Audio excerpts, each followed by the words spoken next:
coming to you from Nashville, Tennessee. This is the award-winning ParaReality Radio. Hello, everybody. I'm Sandman, long lost and returned finally to the air, and I'm going to be your host for the next hour this evening. Man, thank you guys for tuning in to this comeback episode for ParaReality Radio. You know, it's Friday, January the 4th, 2019. Whoa, not 2018 anymore.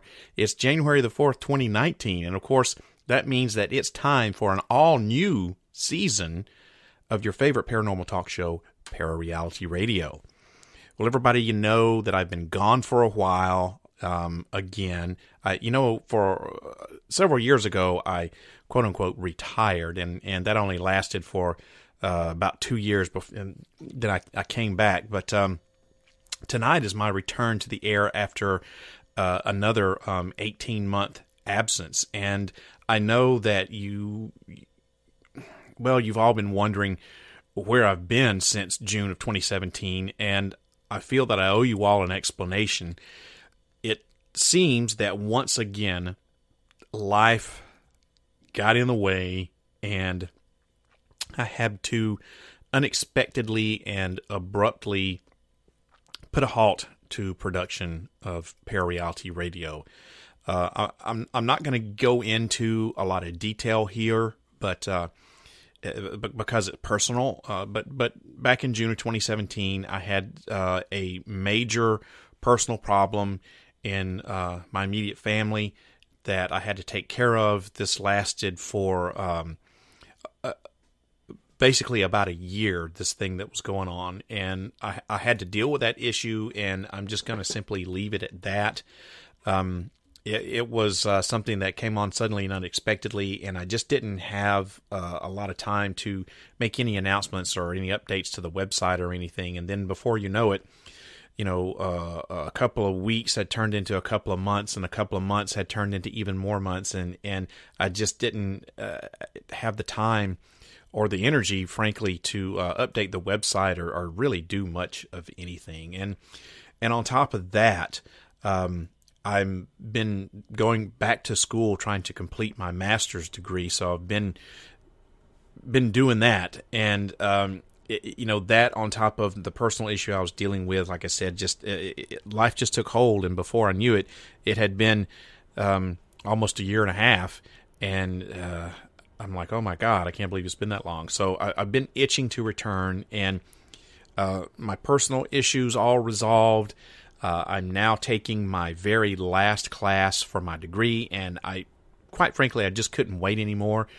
I've been wanting to make the comeback since really June, and I did an episode just out of the blue from Alien Con that I've had some pretty good response from, and I just really, didn't want to come back in the middle of the year or anything, and I wanted to kind of take my time and really develop this and come back with some new, fresh, exciting material. And man, I just couldn't be any more excited. I needed to get back where I belong, which is right here behind this microphone, exploring and investigating all the weird, unexplained, and paranormal phenomena that's happening all around us every day. And I'm so glad to be back. I've missed doing the show, and I've missed all of you and my interactions with you, but I am back now, and I'm ready to get moving on with an exciting new season of ParaReality Radio. And speaking of that, tonight's show, my return show after an 18-month absence, this is all about my top 10 unexplained mysteries of 2018. Besides the fact that I was missing for a year and a half.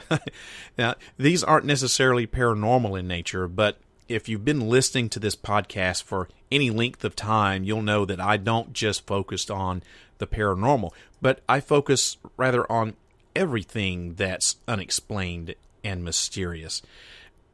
And hold on, at the end of the show, I've got a major announcement about the future of ParaReality Radio, and this is going to mean a big change for the show, a big change for me, but I really hope that it's one that you'll like.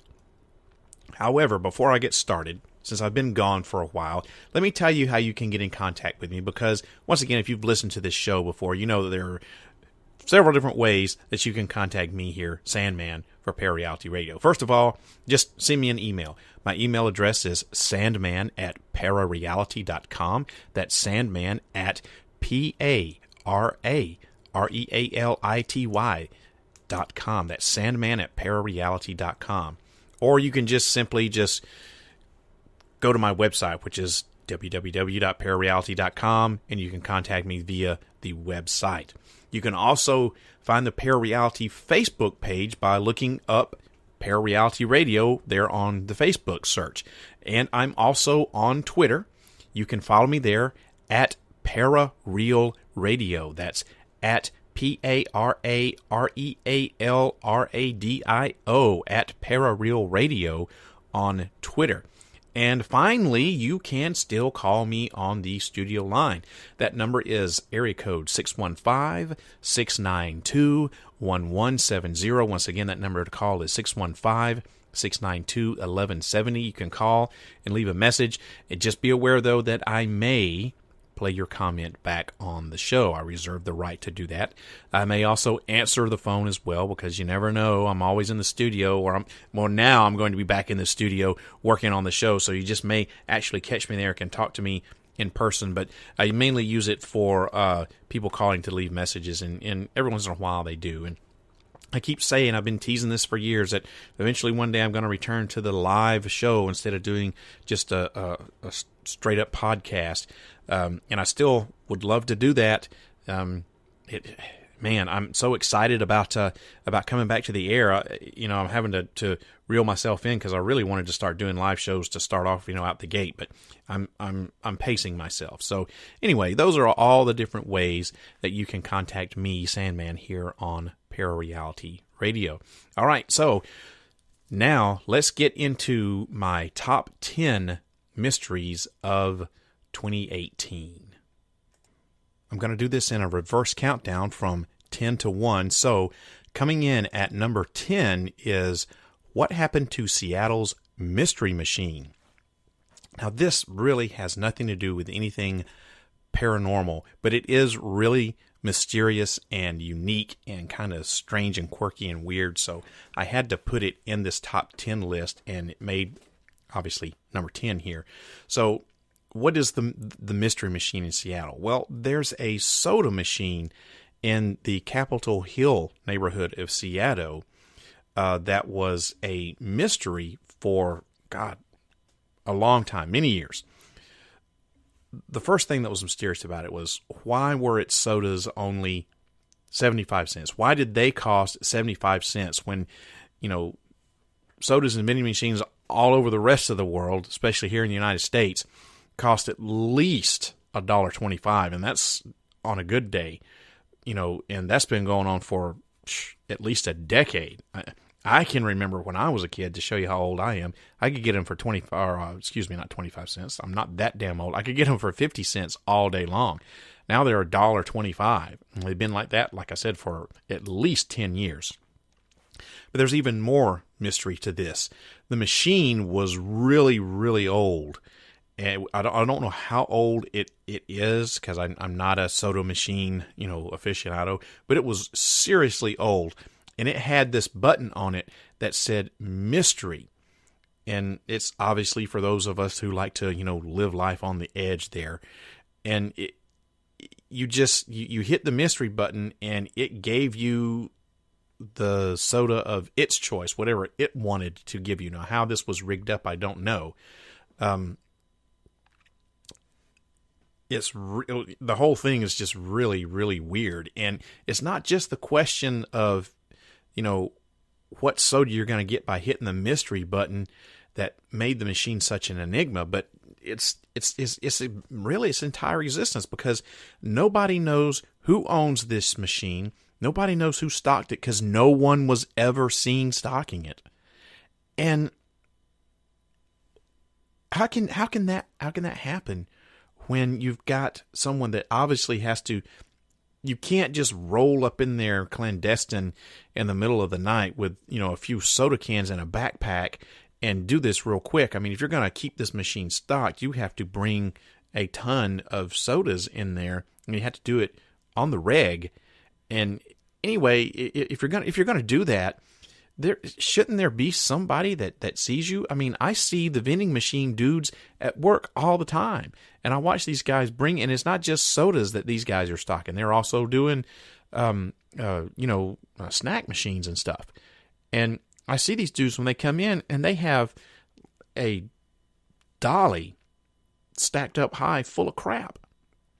And they have a big truck with all their crap in it. I mean, it's not just somebody coming in with a backpack on with some stuff shoved in their backpack to come in here and do this. So who owned this machine? Who was stocking it? How were they able to stock it all these years and not be seen? And anyway, if you're going to only charge 75 cents for sodas, aren't you losing your ass on that too? And unless they're doing the no-name brand Walmart sodas, I can't imagine anyone doing name brand sodas and still only doing it for 75 cents, unless it's some sort of, philanthropist, some millionaire guy that's trying to give back to society by only charging 75 cents for sodas. I don't know. It doesn't make sense. But anyway, one of the things that makes this a mystery, besides what I just said, was all of a sudden, no warning there, all of the buttons on it became mystery buttons. So you never knew what soda you were going to get. And the price went up by 25 cents. It went up from 75 cents to $1. And then one day, the machine just disappeared, completely disappeared. And the only thing that was left behind was a note where the machine was. And it said, and you can't make this up, it says, "Went for a walk." That's it. Don't know where the machine went. It's just gone, and now you have a note that says "Went for a walk." Now, believe it or not, this machine has a Facebook page, and the explanation for its sudden disappearance was contributed to going for a walk. Need to find myself. That's what it said on Facebook. I mean, I've been to this thing's Facebook page. It's incredible. It said maybe you need to take a shower, stuff like that. And beyond that, nobody knows what happened to this freaking iconic vending machine. It really doesn't seem like a stretch to speculate that after so many years, it was probably due for some sort of servicing or something, or maybe it just, completely broke down altogether. But as of right now, the mystery machine, as it's come to be known, it still hasn't come back. But its Facebook page has been pretty busy. It's got images of the soda machine traveling all over the globe and hanging out with bears and posing next to famous landmarks and stuff like that. Of course, all this is Photoshopped. The machine's not really traveling around the world, and no one's taking it with them anywhere. But it's kind of like, the roaming gnome on Travelocity, except, this is a soda machine. So that makes my number 10 top mystery of 2018. What happened to Seattle's mystery soda machine? Number 9 is something that you also probably haven't, not a lot of you probably have heard a lot about. Number 9 is the Hart family death. And that's not H-E-A-R-T, it's H-A-R-T, the Hart family death. Now, friends knew the Hart family as, and I'm going to quote this, quote, "beautiful examples of opening arms to strangers, helping youth, supporting racial equality." But investigators think the parents of this family may have intentionally killed themselves and all of their children. Now, this happened all the way back in March of 2018. The family's SUV plunged off a 70-foot cliff into the Pacific Ocean. All 6 family members, 2 adults, a mom and a dad, and 4 children, were either confirmed dead or missing and presumed dead. And according to NBC News, authorities said the driver, which was the mother, Jennifer Hart, had a blood alcohol content of 0.102, and several other family members had high levels of a, quote, over-the-counter medication that can cause drowsiness. Now, that's probably Benadryl is what I'm thinking. There's only just a very few over-the-counter medications that can cause drowsiness. You can count them on one hand and have some fingers left over. The number one culprit for that would be Benadryl. Now, what's especially chilling here is that there were no skid marks at the scene, and the computer in the car, the onboard computer, it indicated that the vehicle had stopped, and then it did a sudden acceleration before it shot off of the side of the cliff. Now, this to me suggests that whatever happened there was probably intentional, unless the mother was so impaired that she thought she was hitting the brake instead of the gas pedal, or accidentally hit the gas pedal, or something of that nature. Now, I've seen a lot of drunk people. I've seen drunk people who had alcohol levels of, just the other day, a person had an alcohol level of 0.170 or 172. I think it was 0.170, which is not really, in the world of drinking and stuff, that's not really that high of a blood alcohol level, although it's legally considered to be intoxicated. But this guy had lost time from 9 o'clock at night till 3 o'clock in the morning. So you've got, 6 hours there that this dude had no memory of, and people around him were telling him things that he was saying and doing, and which was totally out of character for him, and he had no memory of doing these things. And when he came to, he was like on the side of a street somewhere, had no idea how he got there or where any of his friends were. So it's possible that you can drink alcohol and have a blood alcohol level of in the 100s, which is, even though considered to be legally intoxicated, is not really that drunk. But if you're a lightweight, such as myself, or you can do things that a severely intoxicated person, someone who has a blood alcohol level way higher than that, you can do things that those people would do and not remember it. But did this sad event, was it intentional? Did the mother do something intentional? I don't know. You got suspect there. She was legally intoxicated, and several family members had something in their system that would cause them to be drowsy. It did not say, what I read did not say who had what in them. So, and it just said several other family members. So I don't know how many of them had whatever medication in them. One of the weird things about it, one of the other weird things about it, is that there wasn't any kind of a suicide note. Nothing could be found that would indicate that there was one anywhere, or that there was any reason for suicide. Friends and family were adamant that the couple would never have done something like this intentionally. And there was no obvious indication at the scene that said, hey, this is a murder-suicide or something like that. But you also have the flip side of this, where there are some of the neighbors of the couple who reported that they reported the family to the state social services because one of the boys kept coming over to their house to ask for food, and allegedly said that his parents would sometimes stop feeding the kids as a form of punishment. And you go back a few years, all the way back to 2011, and the mother, Sarah Hart, she'd been charged with domestic assault against her 6-year-old daughter. So it's likely that what all was going on with this family, it wasn't all as it seemed. So there could have been some other stuff that was happening there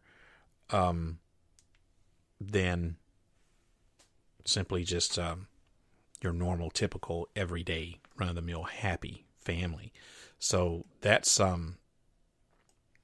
that's my number 8, the Hart family death. And it's very chilling, very, to think that, of course, this is not if this was done intentionally, it's not the first time that something like this is done, and it won't be the last time. It's just, people just never cease to amaze me at the things they can do to themselves and others, especially young kids.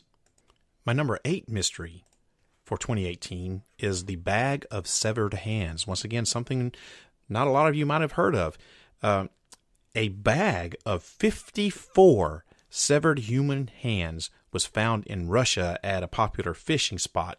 So presumably where it might have been discovered by, some kids out there fishing with grandpa, horribly scarring them for the rest of their natural lives. Who knows? But what happened was, first somebody found just like one single hand, which led to the discovery of the bag on an island in the Amur River about 20 miles from China.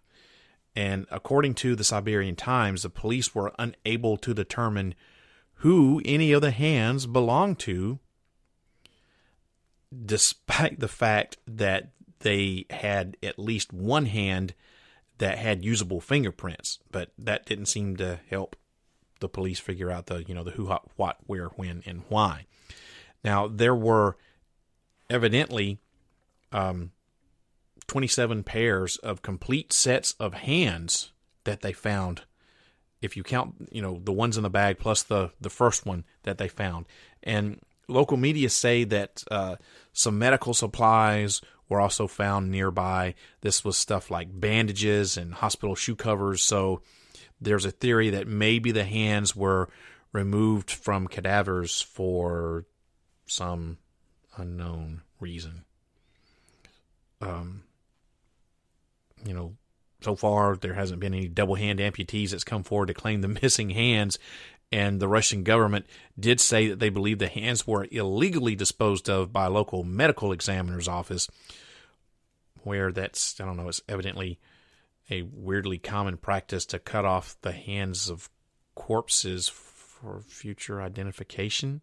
I don't know.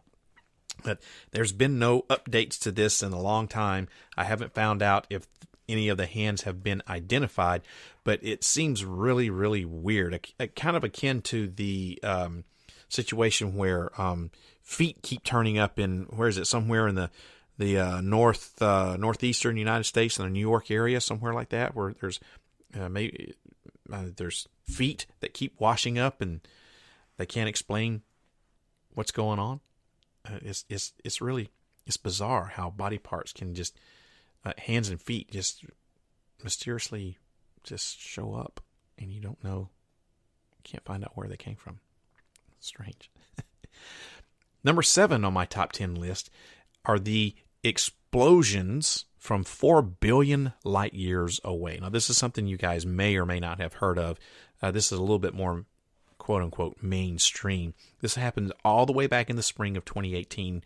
Scientists saw something really strange in the night sky. It was a large number of bright flashing explosions that were happening an estimated 4 billion, that's billion with a B, 4 billion light years away. Now, according to the Royal Astronomical Society, there were 72 explosions in total, and they were as bright as supernovas, but shorter lived. A supernova is typically visible for months, while these lights disappeared somewhere between a week and a month after they initially appeared.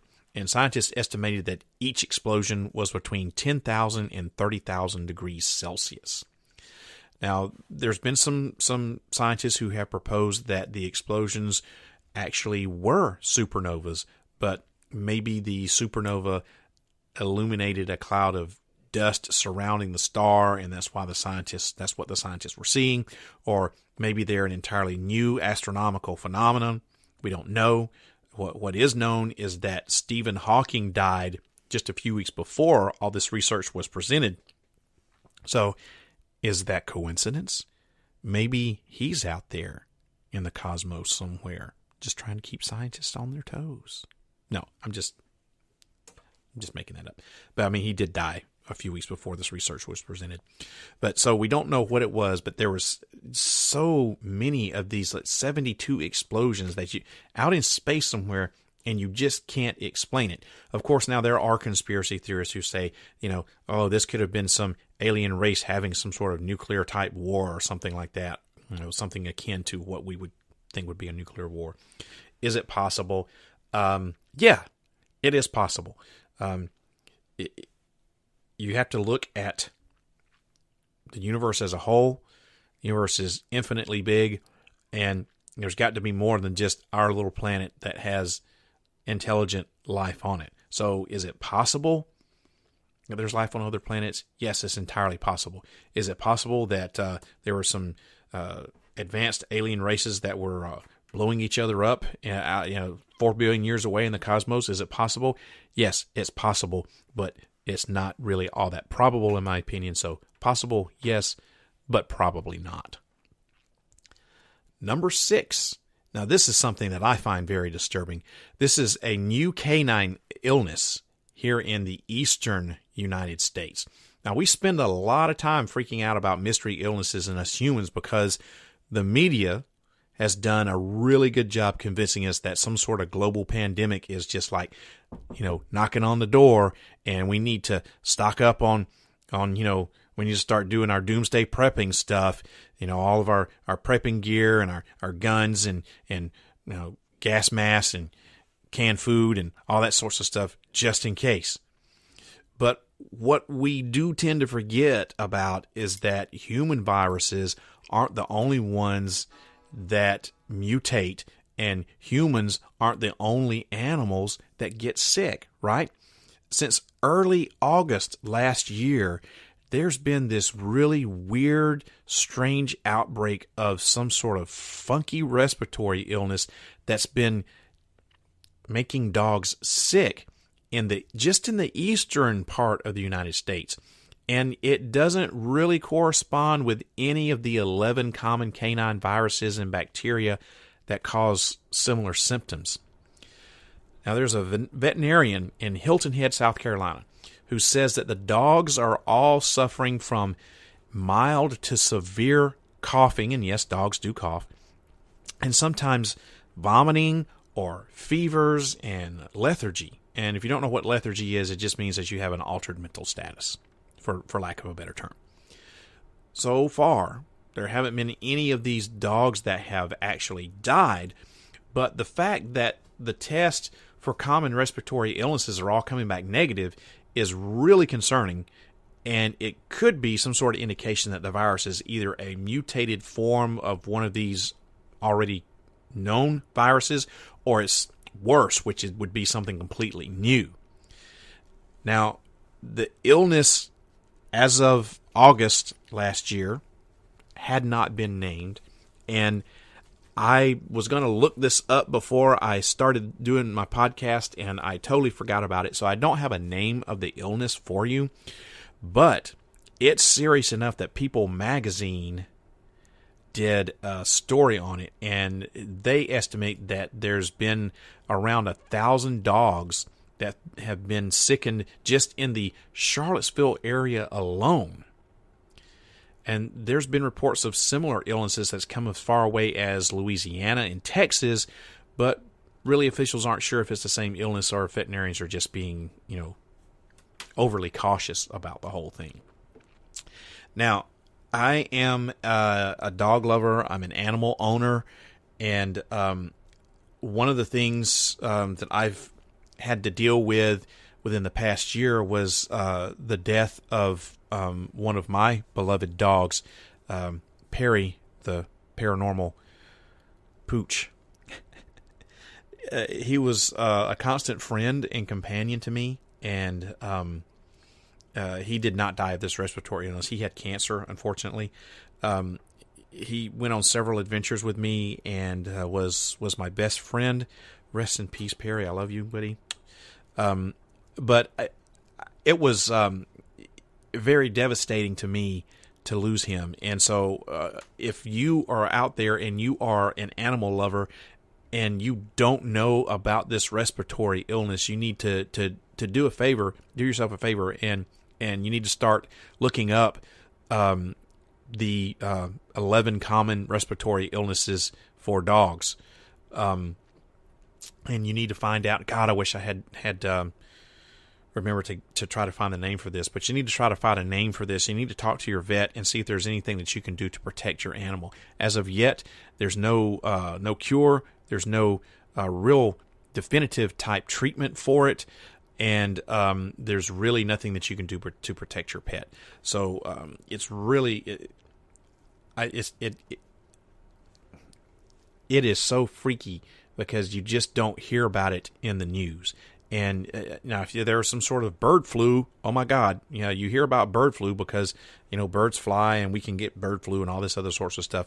But if this is some sort of mutated canine virus, if it's one of the common viruses that mutated itself, then isn't it possible, although highly maybe not really probable, but isn't it possible to just speculate that maybe, just maybe, it can mutate again and transfer itself to humans? Or what if it's one of our human viruses that's mutated and now it can transmit itself to canines? So that's something you need to really seriously consider and protect your pooch. That's the bottom line. And now we move into the top 5 mysteries of 2018. And this is a story here that you probably won't hear hardly at all, if ever, here in the States. This is number 5. Infant deaths are on the rise in England. Now, I came across this story, but if you've listened to ParaReality Radio for any amount of time, you know that for my day job, I'm in the medical profession. I'm in the medical field. I'm a medical professional, and so I get a lot of medical stuff in my Twitter feed and on my Facebook page and email and stuff like that. So I try to stay up with current trends and topics in the world of medicine. And I found out about this not too long ago, and I was absolutely flabbergasted. Now, the following stats that I'm going to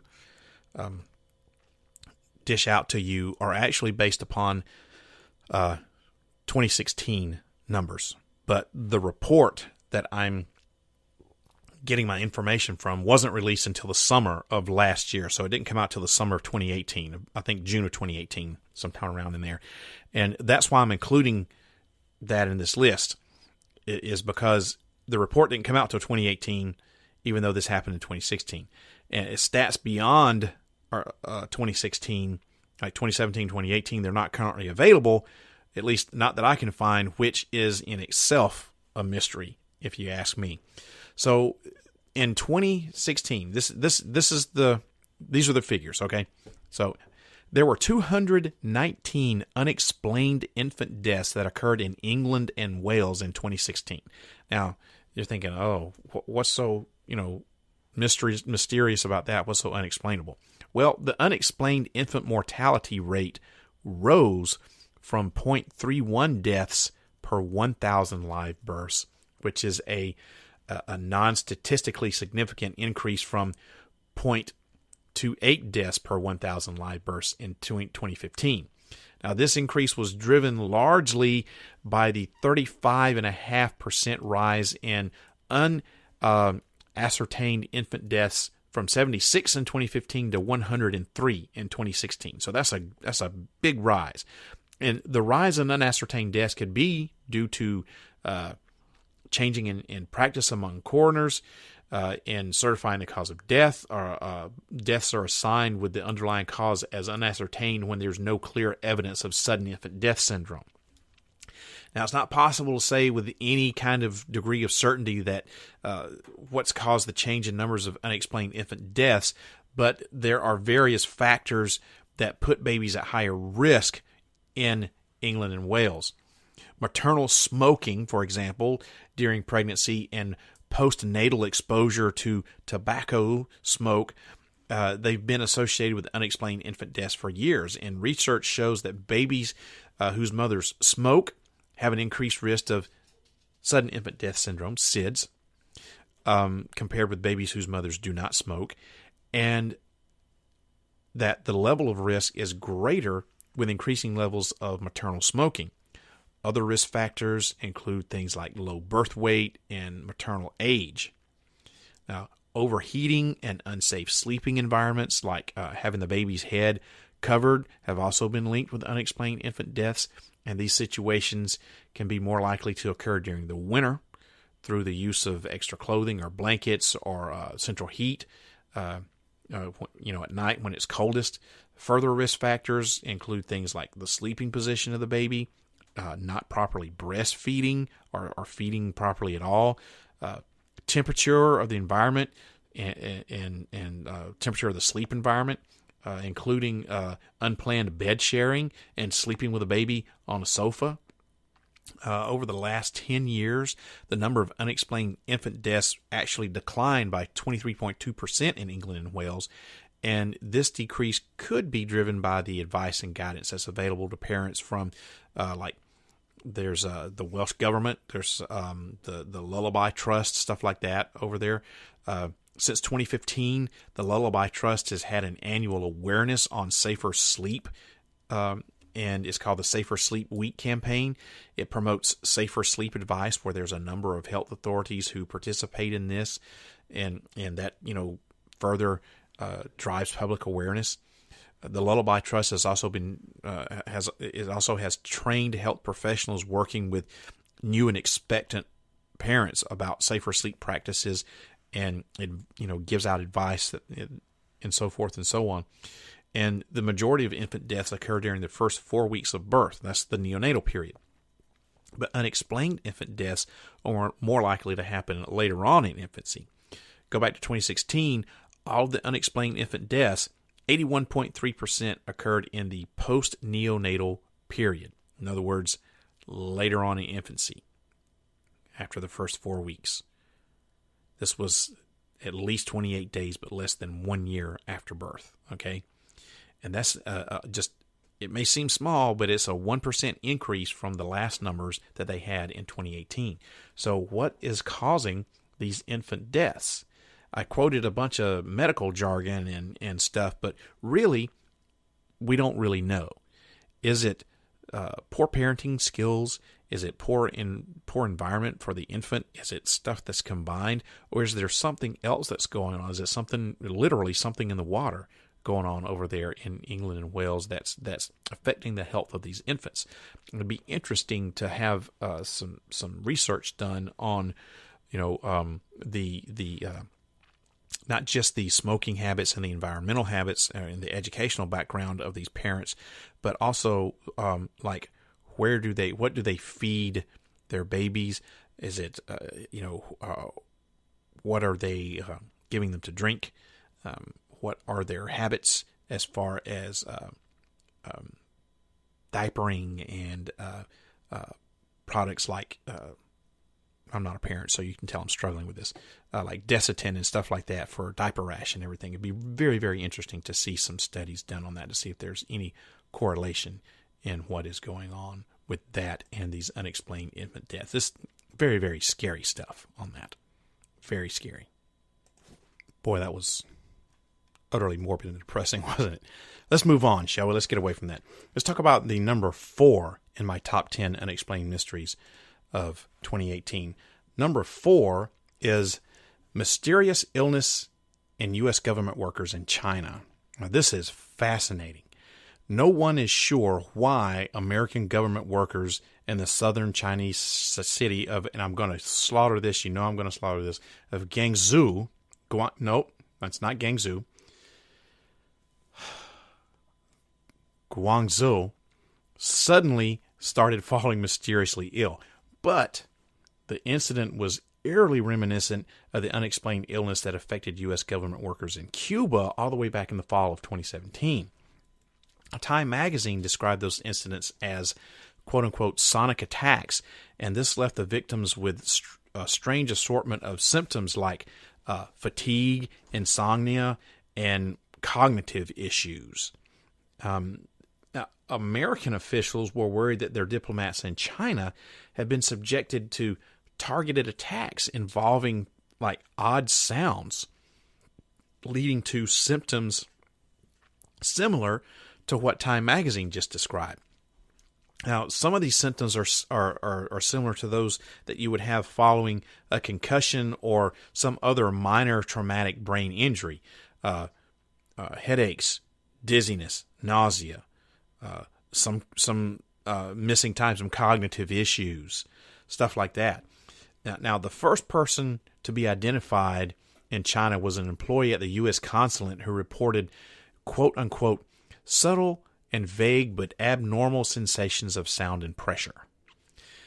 And in April, this same employee was diagnosed with a mild traumatic brain injury and sent back to the United States. Then in June, officials reported that more Americans were being screened for similar health concerns, and many of these people were being evacuated back here to the States.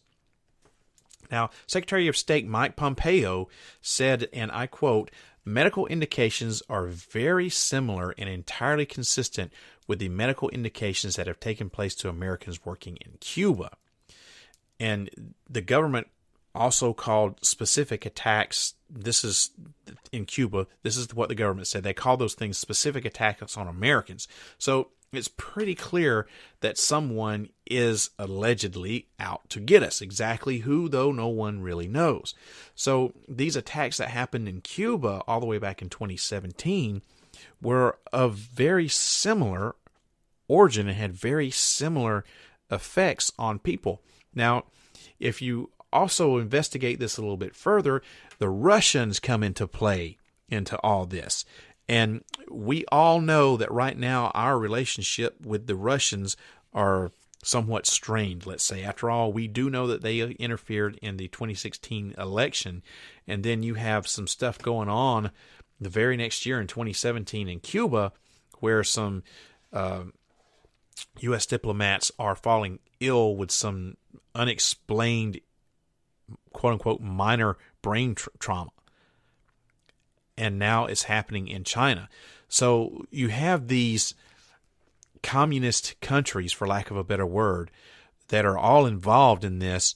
And it seems like maybe if you it may be a stretch, but if you think about it, if you do some digging and you'll find that Russia's name keeps coming up in this, it seems that maybe, just maybe, Russia is providing these communist governments with some sort of unknown weapon, at least not known to the general public, right?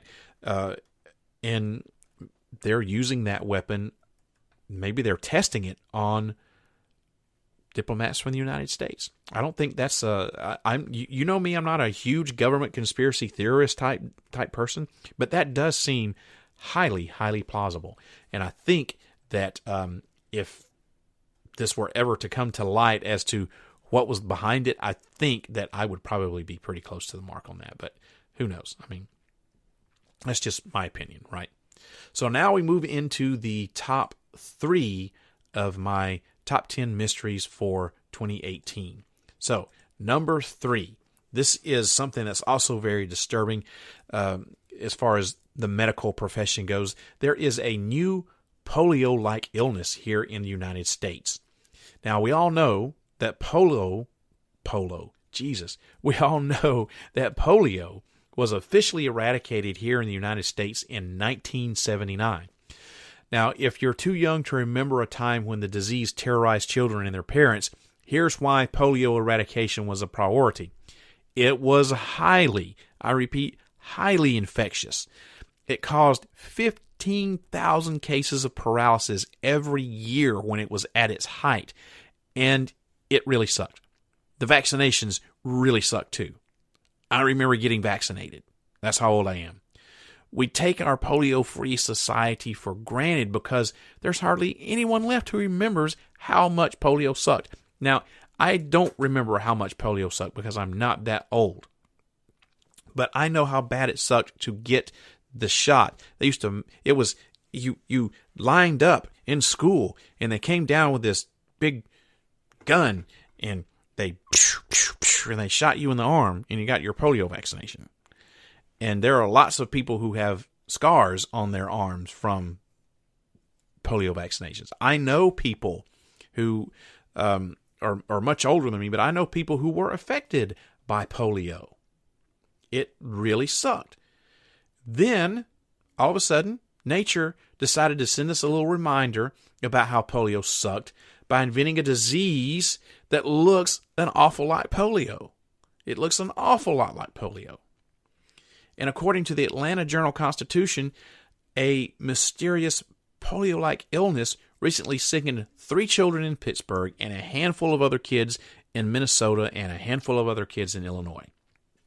Now, this disease has a name, unlike the canine disease. This one actually has a name. It's called acute flaccid myelitis, or AFM. And its symptoms include things like muscle weakness, facial and eyelid drooping, and some other terrifying things like slurred speech, trouble swallowing or moving the eyes, and respiratory failure. But AFM isn't a specific virus. It's rather triggered by something else like a toxin in the environment or some sort of enterovirus, which is a common virus that causes like minor cold-like symptoms. Kids get it all the time. But AFM isn't entirely new. Now, the CDC's been tracking a spike in cases since 2014. But the fact that there are clusters of cases implies that there's a particularly, for lack of a better word, insidious contagion floating around, especially in 2018, and the CDC still isn't sure what it is. Now, there's this other disease that's very similar to AFM. If you look at the symptoms, muscle weakness, eyelid and facial drooping, you have trouble swallowing or moving the eyes and respiratory failure, stuff like that. There's another disease called Guillain-Barré, or GB, that is very similar. As a matter of fact, the name, acute flaccid myelitis, is very just so much similar to Guillain-Barré. Guillain-Barré is named after a man, obviously, but Guillain-Barré is basically paralysis of the body, where you have things like muscle weakness. It starts usually in the feet and legs, and it moves up the body. So you will get things like inability to move your eyes, facial and eyelid drooping, trouble speaking, and respiratory failure. So could this be akin to Guillain-Barré? Is it some offshoot of Guillain-Barré? We don't know, but if you have Guillain-Barré, or if you know of anyone that has Guillain-Barré, if your life has been affected by it, you'll see the similarities that are here. You'll see the line that I'm drawing between these two things here. So I have not personally come across any cases of AFM, but that doesn't mean I'm not going to. But however, the similarities between that and Guillain-Barré, I have come across cases of Guillain-Barré in my career, and I do know at least one person personally, is a dear good friend of mine, that suffers from Guillain-Barré, and it is a devastating illness that really changes the way that you have to live your life. And I don't know what long-term effects there are on AFM, because no one knows. There's no one old enough to study the long-term effects on it yet. So is this something that's going to be sticking around? Don't know. Is this an offshoot of Guillain-Barré, or is this a new polio virus? We don't know. It's way too soon to tell. But it's scary because you don't know how to protect yourself from it.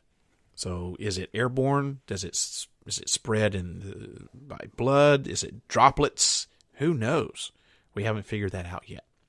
So many reasons to be scared these days. That's just one more. Add it to the list. Speaking of reasons to be scared, that's a great segue into my number 2 of the top 10 mysteries of 2018, which is the steamboat geyser eruptions in Yellowstone National Park. The world's largest active geyser, Steamboat, erupted 32 times in 2018, and scientists don't know why. Up until now, the most times that Steamboat has erupted in a single year was all the way back in 1982, when it erupted 22 times. Records of Steamboat's eruptions only date back to 1966, so we don't know, we don't have any data prior to then as to how many times it erupted in a single year. And also, in addition to that, 3 of the geysers' eruptions have lasted for an hour or more, and another 3 were over 30 minutes.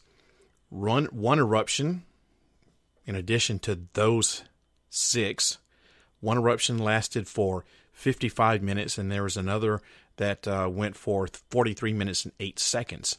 So you have 8 eruptions all lasting 30 minutes or longer. What's scary about this is that until now, the longest duration of time the geyser erupted lasted for 23 minutes, and that was the last time that Steamboat erupted, which was in 2014. Until then, the longest time it had erupted was for 20 minutes, and you got to go all the way back to 1984 for that. Now, according to the U.S. Geological Survey, all of 2018's eruptions have been smaller than the 2014 event. Yet, a look at the website geysertimes.com, the chart that's on that website clearly shows that the durations of the eruptions are longer and have occurred more frequently since records began to be kept back in 1966. Now, although scientists can't explain why the geyser has become so active, they don't believe the eruptions in the northwest section of the parks signal any kind of pending trouble with the super volcano beneath Yellowstone. And if you know anything about Yellowstone, you'll know that it is home to one of the world's, if not the world's, largest super volcano, and it's underneath the ground. And if that thing blows, it's going to take probably at least half of the continental United States with it, maybe even more.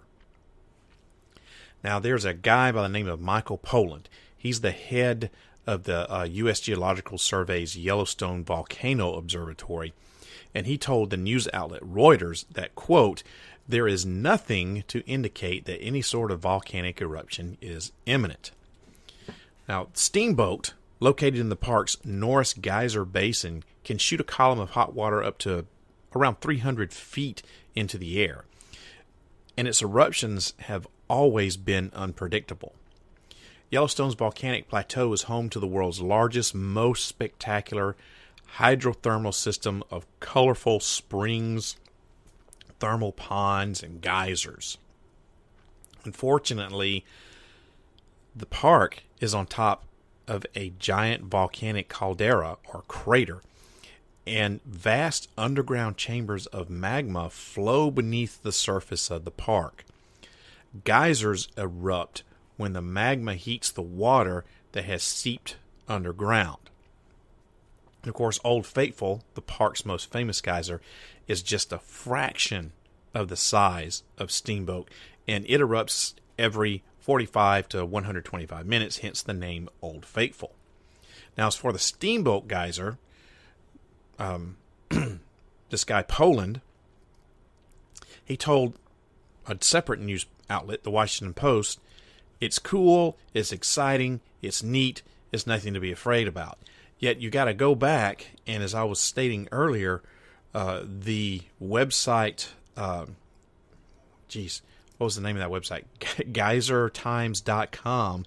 It clearly shows that not only has Steamboat erupted in 2018, not only has it erupted more times than it ever has since they started keeping records of it, but it's lasting longer. And you've got to think that that's signaling some kind of activity, an increase in activity underground with the caldera and the supervolcano. There's got to be something that's going on there. Yet the U.S. Geological Survey says, "Oh no, everything's fine. Don't worry about it. There's no imminent danger of any volcanic eruption." Of course, the U.S. government would say something like that, right? Because, if they know that something's going to happen, that could basically wipe out half, or if not more, of North America, then they're not going to want to let us know, right? They're not going to tell us that. They're going to wait until almost the last possible moment before they even give a hint that anything was going. Oh yeah, we knew that was going to happen. We've been preparing for it. It's just like that movie 2012, that horrible movie that came out back in 2012. And if you saw that, when the supervolcano goes, that's what's going to happen. And the government, they had people there looking at it, studying, observing it, and all that. Well, that's one time where, fiction and fact are going to probably kind of commingle. And I think that there is cause for alarm, and we should have some concern with that. Which brings us to the end. The number one top rated mystery, as far as I'm concerned, of 2018 would be the Sunspot Solar Observatory evacuation. Now, television has taught us anything, is that evacuations are always pretty bad, right? In fact, we don't even really need television to tell us that, because generally speaking, anytime you say the word, evacuation, get out of here, then people usually get the hint that something's wrong and things are pretty bad, right? Now, according to multiple reports, on September 6th of 2018, the Sunspot Solar Observatory in New Mexico, where one of the world's largest solar telescopes live, was shut down and evacuated without any kind of warning or explanation. Then, because the whole story wasn't, conspiracy theory-ish enough, the FBI showed up and started crawling all over the place like Mulder and Scully. In addition, the nearby post office was also shut down. In fact, the whole area was evacuated, and the roads going in and out of the place were shut down. And to make the mystery even more mysterious, the FBI wouldn't even tell anyone what was going on, even though the FBI is usually pretty candid and forthcoming about stuff, right? Anyway, the observatory stayed closed for 11 days, and then it opened back up again, and employees probably weren't at all anxious about returning to the workplace that had recently been evacuated for mysterious circumstances at all. The only thing that the authorities would say was that there was a quote-unquote suspect who potentially posed a threat, but they failed to really elaborate, so they were clearly hiding something. As it turned out, the explanation as it came forward for the shutdown was, well, it was pretty disgusting. It was worse than any X-Files alien conspiracy as far as I'm concerned. Now, according to the NPR, the FBI believed that someone at the observatory was using the Wi-Fi to download and distribute child pornography. Now, this explanation may have been at least somewhat plausible were it not for the bizarre way in that the FBI handled the September 6th evacuation of the observatory and its nearby residents. Even the local sheriff, who was kept in the dark about the investigation throughout, the whole entire time, he was even skeptical. Here's a quote directly from the Otero County Sheriff Benny House. "But for the FBI to get involved that quick and be so secretive about it, there was a lot of stuff going on up there. There was a Black Hawk helicopter, a bunch of people around antennas, and work crews on towers, but nobody would tell us anything." Now, why would you want to have a Black Hawk helicopter flying around when you're going in there because you suspect someone is downloading and distributing child pornography? Why do you have to have people up on towers if all it is child pornography? And I'm not saying all it is, right? Because child porn is obviously very sick and disgusting and very, very illegal. But if you've got an employee that was using the Wi-Fi to download and distribute child pornography, why do you have to have people up on towers and Black Hawk helicopters circling around? Why do you have to close the roads in and out of the observatory? And why are you shutting down the local post office? The only reason I can think of for shutting down the local post office when it comes to child porn was that maybe he was also using the post office to mail child pornography, and they needed to search that. But they never said anything about the supposed suspect doing this. So it's all very mysterious and unexplainable, right? Now, the Sunspot Solar Observatory is one of the largest active solar telescopes in the world, and it's conspicuously located near the White Sands Missile Range. And we all know there's some weird stuff that's happened at White Sands Missile Range all through the years, right? And while the Sunspot facility itself is kind of low security, I mean, you've got some security there, but it's not high up on the security scale. Its proximity to a U.S. military weapons testing site and the Holloman Air Force Base could make it a prime target for international or interplanetary espionage. What's interesting about the Holloman Air Force Base is that in 1964, the base was alleged to be the landing site of a UFO. This craft supposedly landed on the base, and the beings inside got out, met with officials from the base, and the entire event was supposedly caught on film by some low-level Air Force officer. But as one would expect, this film has pretty much disappeared completely, and any and all evidence attesting to the fact that there was an alien landing there has been, dealt with. It's gone away. Except for this film, some people say that they see or have seen little clips of it pop up around the internet here and there, and supposedly some people were at one point in time were shown the film without being told that it was an actual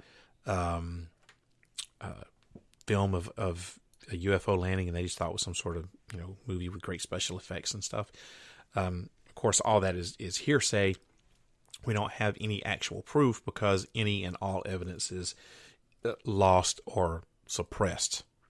So theories about what really happened at Sunspot abound, from UFOs to some sort of mass corona effect from the sun to all things in between. Interestingly, on a side note to this, there were 6 solar observing webcams that were mysteriously shut down on the same day that this place was, that Sunspot was shut down. The same day, the same time that Sunspot was shut down, when there were 6 solar observing webcams on the internet that were shut down as well. Now, you could call that a coincidence, but if it is, it's a very strange coincidence. We'll probably never know exactly what happened at Sunspot, but one thing's for sure: whatever it was certainly the biggest mystery of 2018. So that about wraps it up for the first ParaReality Radio of 2019. And before I go, I promised you at the top of the show that I had a major announcement concerning the future of ParaReality Radio, one that's going to change the way that I do the show. It's going to change things for me, what I think is a great bit, and it's something that I think is a positive move for the show, and one that I hope you and the rest of your friends and people who listen out there will accept and will like. I am moving. I'm changing the times and the frequency of the show. Way back in the day, I used to do 2 episodes a month, and they were 2 hours long a piece. I did one on the first and third Friday of every month. And I'm going to go back to that format, sort of. I'm going to start doing new episodes the first and third Friday of every month. The episodes are going to be around about an hour or so in length. This one's going over a little bit longer than an hour, and I'm going to kind of leave it pretty much open-ended. I'm not going to try to have just a specific we're only going to do, an hour. I'm only going to do 2 hours or an hour and a half or whatever. Just kind of leave it open-ended, but it's going to be at least an hour, 2 days a month starting out. It may, grow from there. I don't know. So new episodes of your favorite paranormal talk show, ParaReality Radio, can be heard now on the first and third Fridays of every month at 8:00 p.m. Central Time. And the biggest thing that I'm making, the biggest change that I'm making, is that on the third Friday of every month, starting on the 18th of this month, I am going to have a regular co-host of the show. I'm really super excited about this. This is a guy that I've talked to, ever since I started having this idea about a co-host. I originally wanted friend of the show, John Harrison, to come on and be a co-host, but things didn't really work out with me and John, and he's since moved on, and we have not parted ways. We're still friends. The last time he was supposed to appear on the show, he stood me up and kind of pissed me off a little bit, but we patched things up and everything. But it's just wasn't meant to be for John and I to be for him to be a regular co-host for ParaReality Radio, and he did a great job whenever he was on, and I was interviewing him for the annual Skeptics Night. So with that, the good reviews that I got from that, I started thinking, man, I think it might be great to have a co-host come on from time to time. So I kind of put my feelers out, and I was contacted by this guy who he hosts a podcast that's kind of similar to ParaReality Radio, and he was interested in being my co-host. So we're going to try this out for 2018 and see how it goes. And this may be something that I hope that it expands and you guys really like it, and I hope that it is good for the show. I really think that it's going to be. So this guy, he is a co-host of a podcast called The World We Live In, which can be heard on Podbean. And he's been a podcaster for about a year and a half. His name is Eric Patterson. And starting on Friday, January 18th, 2019, he is going to be a regular co-host here on ParaReality Radio on the third Friday of every month. Like I said, Alex has been a podcaster for about a year and a half. He's a young guy that just recently graduated college. He's always been fascinated by the world of the paranormal and weird stuff, just like yours truly here.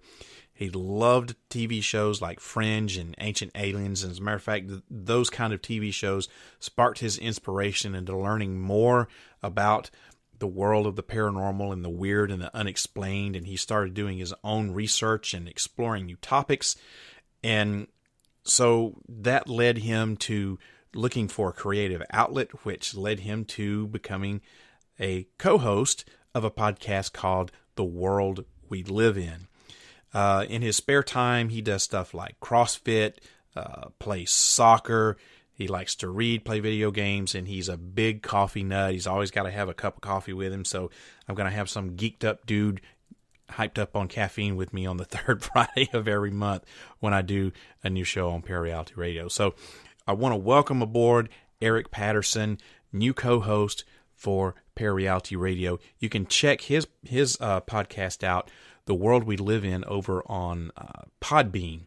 So I suggest that you go over there right now and listen to an episode of The World We Live In podcast. And that is my big announcement for 2019. I can't get the 2018 out of my head. I'm really excited. I hope this is going to work out great. I know it will, and I hope you guys like the format. Let me know what you thought about it after we get Eric up on the air, give him a couple of episodes to get in there and get his feet wet here with this high production podcast that is ParaReality Radio. And let us know what you think about it. Man, I can't wait until the 18th comes around where he can get in here and we can start doing the show. And the 18th is going to be kind of like an introductory episode for Eric. I'm going to be grilling him with all kinds of questions. So I'm going to be interviewing him. It's going to be great. Everybody, I don't want to keep rambling on. I know you're tired of hearing and listening to me ramble. So I'm going to cut it off there. I hope that you enjoyed tonight's show. Let me know what you thought about it by sending me an email to sandman@parareality.com, or just go to the website, www.parareality.com. You can get in touch with me that way. There on ParaReality.com is where you can find out all kinds of information about the show. You can listen to the current and past episodes, and if you click on the Extras tab up in the corner, you can join the official ParaReality Radio forum, which is free. You can shop in the ParaReality Radio store, and you can watch some show videos and other stuff like that. And you can also join the ParaReality Radio Facebook page. You can search for that on Facebook, just typing in ParaReality Radio.